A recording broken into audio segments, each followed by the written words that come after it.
microphone here, which just adds a little to people's voices. Hello everyone, thank you all for coming this evening. A very special thank you to Tony Booth for organising this event. A very important topic which we welcome to the forum. We are sharing the evening with the Women's Forum this evening, whose chair is Sue Buckingham, who will be speaking to you in a while. We welcome also Asad Rahman, who has travelled far to be with us this evening, and we thank you, Asad. In the forum, we reach out across Cambridge to address issues of importance to our members. So we have celebrated, for example, the Black History Month and the centenary of Martin Luther King's birth, and address issues of racism, including anti-Semitism. We do not see our events as inward-looking or only for our members, but for everyone in our communities. This evening, we are addressing an extremely important issue. Among those most important issues, or perhaps the most important issues facing humanity and the future of life on our planet. Climate change, that's what we'll be covering primarily, but as the speakers will make clear, climate change feeds into inequality and affects some people more than others. I hope you enjoy the speeches and have managed to eat something, and will leave with a little more determination to play your part in creating a natural environment in which we and future generations can flourish. Thank you very much. Enjoy the evening. Thank you.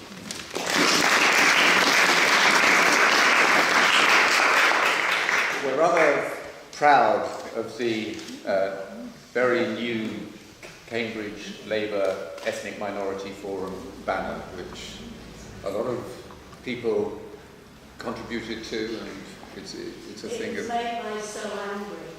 It was made by So Angry? Yes. Were you so angry as well? I was. And now? I'm always angry. Anyway, it is beautiful. Welcome to this evening. It's an important topic. I was kind of thinking how, if I said a few words at the beginning, what to say. I mean, one thing I wanted to refer to, and I've told other people about it, but it was such a, it links so well, the topic of this evening, that I'll tell you again. It's a little wall hanging that I found in India when I went there about 20 years ago. And people make these collages and add a little story. And you can see at the bottom there are two women. One is about to cut down the tree. You know, the tree is the tree of life. It's also the tree that she needs in order to make a fire. And the little story, it's told here. The little story, it's called She Cuts the Tree. And the story says, she goes to cut down the tree of life. She goes to cut down the tree because she is poor. But she is prevented. So the topic of this evening is, how do we prevent that tree being cut down? And who is best placed to prevent the tree being cut down? I also had a little thought about whose voice do we listen to? Well, we don't listen to Michael Gove's voice, who's trying to soften the commitments to reducing UK emissions and emissions across Europe. He wants it to be not so urgent. We don't necessarily listen to any politicians, and I was thinking, why not listen to the voice of the Antarctic glacier, who really hasn't got a voice and can't say anything perhaps except, I'm melting, I'm melting. And if a politician says to the Antarctic glacier, oh, don't melt so fast because we can't change things as fast as you're melting, the Antarctic glacier has no choice. It isn't given a choice. it will melt. And so we have to follow the pace of the Antarctic glacier, not the pace of Michael Gove or any other politician for whom the melting of the Antarctic glacier is an inconvenience. We have two wonderful speakers tonight. Well, Sue knows, I think. She's not. And you're going first, Sue. Sue, I've learnt a lot from Sue about environmental issues. It was a time when Sue said to me, well, have you thought about planetary rights? And in a rather male way, I said, Sue, rights the notion of rights belongs to people. A planet can't have rights. But then she said, well, why don't you read such and such? Why don't you read this? Why don't you read? So I started to read, and I was convinced. And now I very keenly talk about the rights of the planet. Like the rights of that, I want to listen to the glacier and I want to listen to the planet. Sue is a professor of environmental geography. She writes and researches on gender in the environment and has been doing so for many years. She's a hard-working, true expert on these issues. And one of the contributions she's made is to this book, Why Women Will Save the Planet. And you can get a copy at the back there. And I think also it crops up at the end of the talk. But, thanks for that wonderful introduction. And I think one of the issues when we talk about social justice and the environment is that actually we're all experts in different ways. And the problem with the people who badge themselves as environmental experts is they stop listening to other people and frequently the planet. Generally, every environmental issue, every environmental problem reinforces inequalities which are already in place. So Asad is going to talk about ethnic minorities and other social inequalities. So I am going to focus completely on women. I think probably everyone in the room would acknowledge that women are disadvantaged compared to men. Now that doesn't mean that every woman is in a worse place than every man. Clearly in the West or in the global North, we are very privileged compared to a poor male in India or in Tanzania and so on. But in any group of people, so within any income group, within any social, religious, cultural group, women tend to be less advantaged than men. And the two areas where that is most pronounced is where women share experiences across the world. And I've been very struck by that when I've analysed different government reports, is the share of housework that is pretty much the same for any country you look at, that women do more of the housework and the care work, and in roughly similar proportions. I was working with somebody in Sri Lanka, and her data was the same as data, as I remember, in Tanzania, and it was pretty much the same as data in the UK. And the other area is domestic violence and sexual violence. And it's something that is quite high profile at the moment. So very privileged women in Hollywood have a negative experience just by virtue of the fact that they are a woman. And their fame, their wealth doesn't protect them from that. Just as women in poor communities suffer violence, sexual violence against their person and children, and some men as well, but many more women. And I want to also say that it is not men that are the problem. It is the masculinist culture that we live in, and the way in which we're encouraged to think in what we can call a hyper-masculinized way. And it's not exclusive to men. There are women that we can all identify and name, and some of them are in positions of political power, who follow the same kind of trajectory. They have the same kind of ideas, the same kind of approaches. So it's the kind of masculinism that we need to challenge. And in my experience, men who perhaps take on some of the responsibilities that are associated with women. So male colleagues I've had who have taken the prime caring role in their households for whatever reasons. There's not that many of them, but where they do, they have suffered in terms of career advancement and so on. So I just want to stress that, because often my students would say, oh, but I don't feel that there's a difference between men and women. But it's the structures, and in those structures, men hold the power. And it's particularly true in any area that has any influence over the environment. So if we look at the professions of transport, water, energy, waste, which is my own area of research, all of those are heavily male-dominated. Still, I don't know if anyone here is an engineer or an engineering student, but I think 90% of some engineering courses are male, and then also the lecturers and so on. So in transport, in waste, in water, 25% of staff are women. In energy, it's about 13% of staff across the whole sector. So that's including the administrators and the secretaries and human resources and so on. By the time you get to the top of those professions, the real decision makers, the percentage of men is much higher.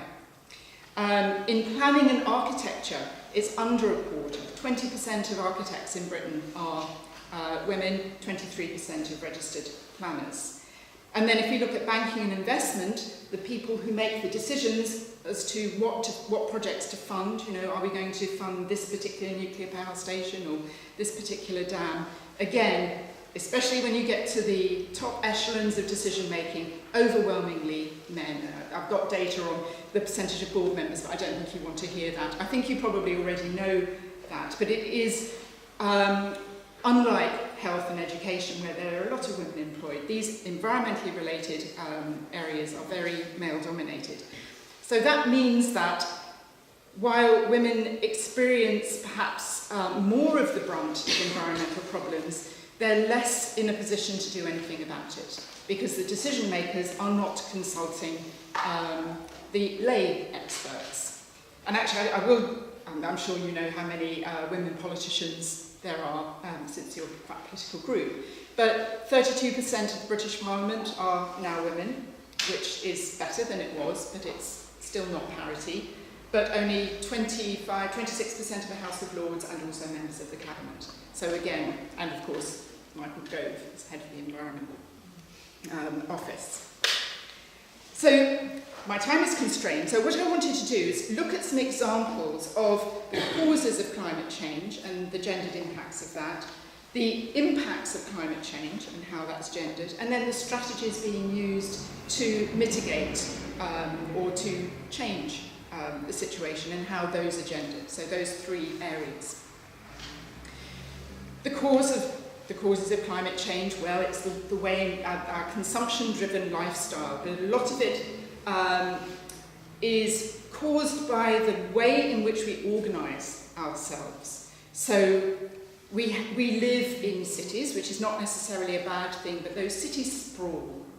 And Cambridge is a good case in point. We have schools and hospitals which are getting bigger and further from the communities that they serve. I think that was something that was happening in the 1970s, so you have consolidated high schools, consolidated hospitals, consolidated business parks and shopping malls and so on and so forth. I drove to Ely the other day. There's a big new kind of entertainment place on the A10 now with cinemas and McDonald's and activities, which you have to drive to get to. So if you're in Ely, it's not on a regular bus route. So we build our cities in a way which is not helpful to climate change. And they're also built with the car as the prime mover of people. Now, women have less access to cars. Women depend more on public transport. And our transport systems are also geared up to serve the work-home commute, the journey from home to work and back again, even though we're supposed to be working at home more. For somebody who doesn't have access to a car in the daytime, who is trying to juggle part-time work, paid work, caring for elderly relatives, children, taking care of household duties, and so on and so forth. Maybe some voluntary work as well, because women do more of that. Some of the journeys are virtually impossible. And again, in Cambridge, we've been hearing from people who are really stuck if they don't have a car, when bus routes change, for example. And elderly people are a case in point. More of the elderly, a greater percentage, are women, mainly because women live longer. But they are poorer as well because of pensions and so on. They have less access to a work or full work pension. So anything to do with the built environment is very car orientated, and that is also increasingly the case in countries like India and China. And that has an impact on women differently to men, particularly women who have less money, fewer resources. The causes, the impacts of climate change.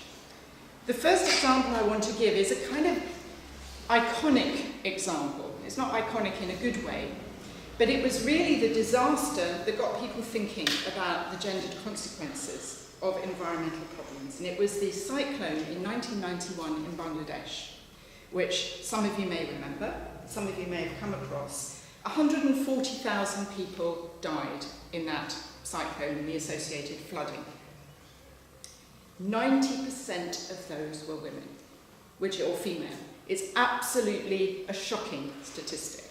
And relatively recently too, 1991. It's not, well, for me it doesn't seem so long ago. The reasons for that are, one, that women were confined to the home. They were waiting for their husbands, their fathers, their brothers, their uncles to come, so to kind of give them permission to be outside.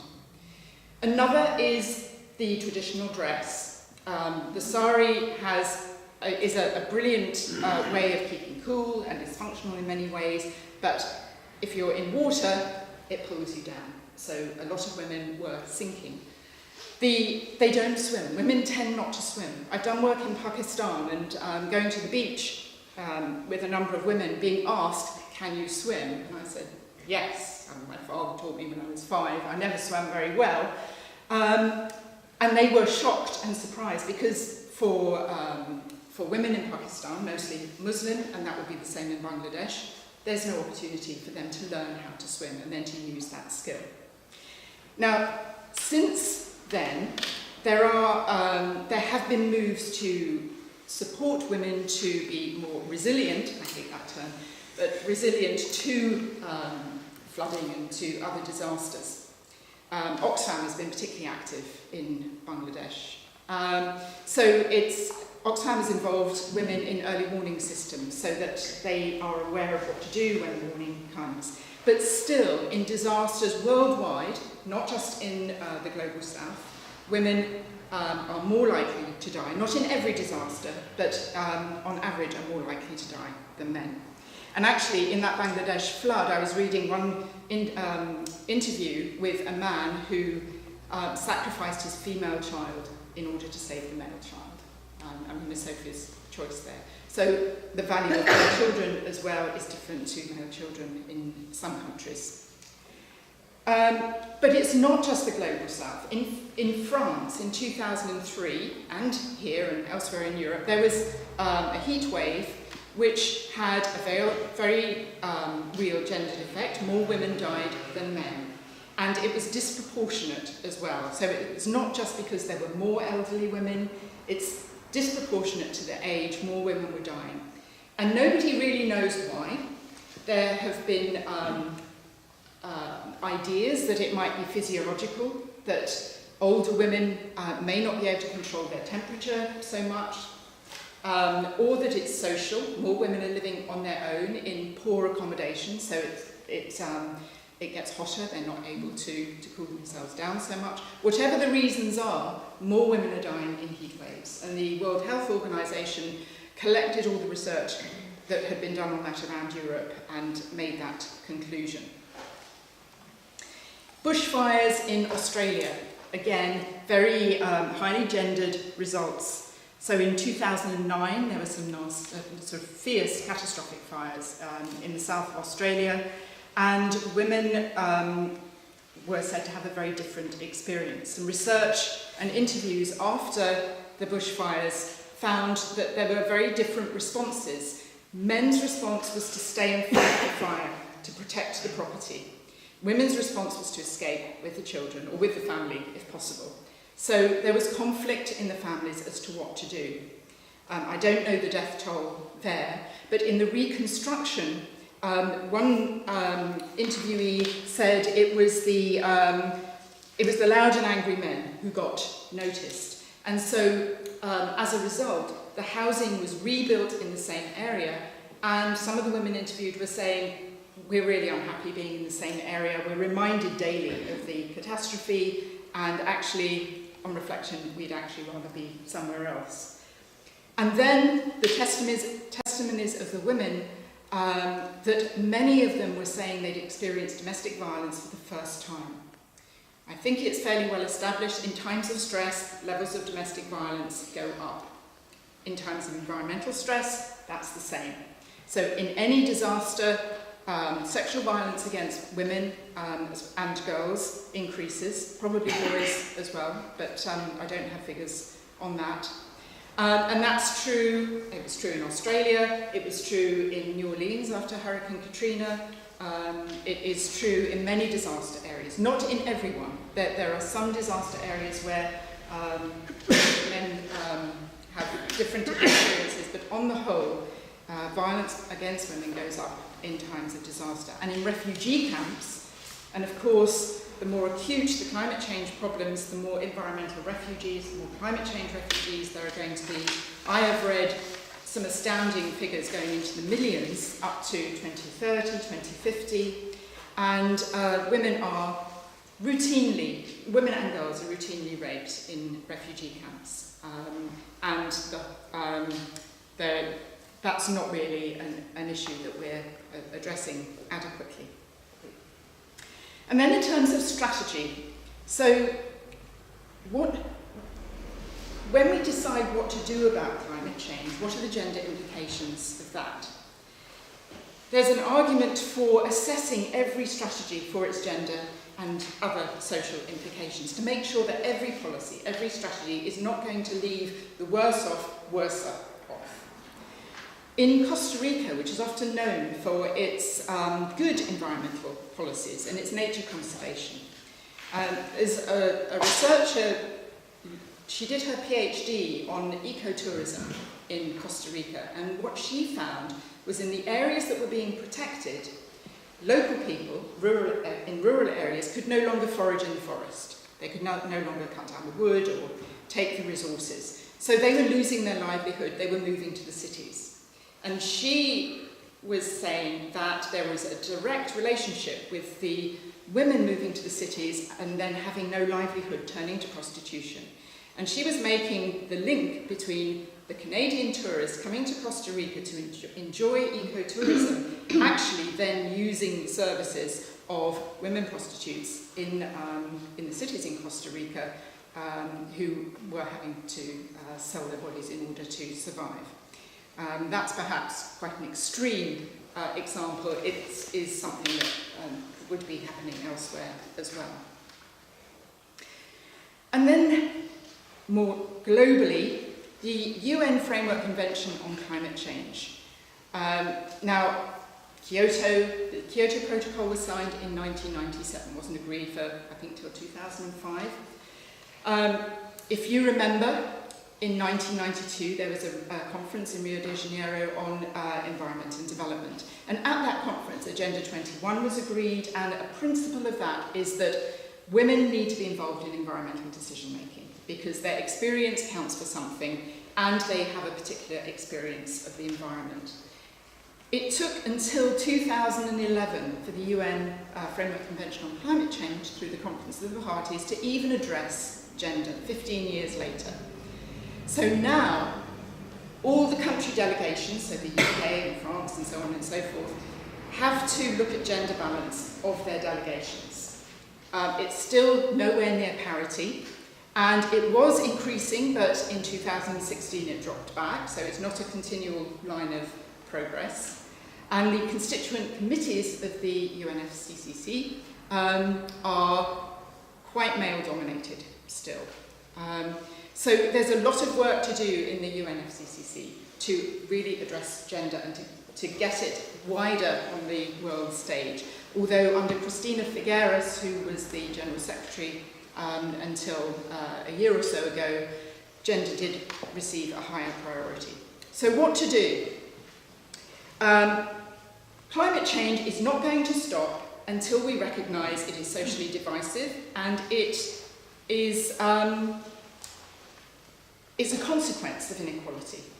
It's a consequence of the kind of society which is based on inequality that produces climate change. So until we recognise that, and until we address equality or inequality in a way which is environmentally sensitive, we're not going to address climate change. So we can't achieve equality without paying attention to the environment, because otherwise the environment's going to be shot. It's no point women earning as much as men and then using that money to consume more goods. Men need to earn less, so we need to have an income range which is more compressed, which is fairer. You know the arguments. There's a lot of work to be done. Obviously, we're all here in the room because we're interested in social justice and we're working towards it in the ways in which we can. I would say the cities which are perhaps taking the initiatives to address climate change are they're on the left at the moment, and they're run by women mayors. So that's where the link comes to this book, because Anne Hidalgo in Paris has written the foreword to it. But also the mayors of Barcelona and Madrid are women. And as I say, Cristina Figueres, when she was head of the UNFCCC, did move the gender issue along a bit. So I would say we need more women in decision making, but we really need to address gender inequality at every level. But now Asa's going to tell us about all the other groups we also need to consider as well. Thank you.